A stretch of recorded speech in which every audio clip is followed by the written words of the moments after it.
This 16-year-old girl, Shelley-Anne Bascu, was walking down Highway 16 towards her home in Hinton, Alberta, Canada on May 3rd, 1983.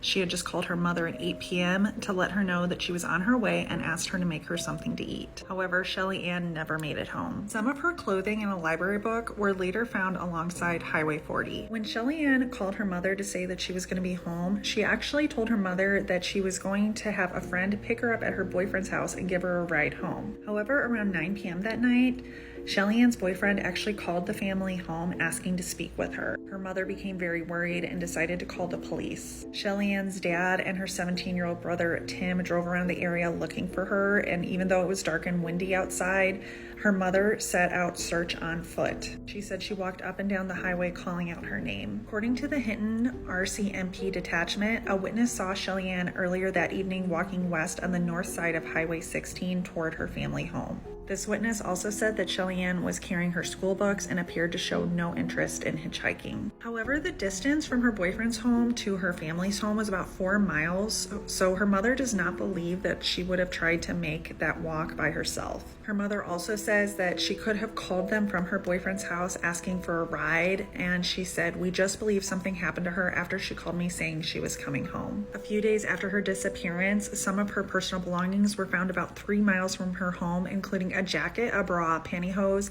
a student union card, and a library book that had been checked out that day, but there was no sign of Shelley-Anne. The RCMP authorities interviewed numerous persons of interest in the 3 decades since Shelley-Anne vanished, but no arrests have ever been made. And there's pretty much been nothing else done in her case. No leads, no clues, no signs of her. Her mother told NBC that there was a stretch of about 15 years after the 10th anniversary of her daughter's disappearance where she didn't even hear from the RCMP. If you have any information about this missing person, please contact 780-865-2455.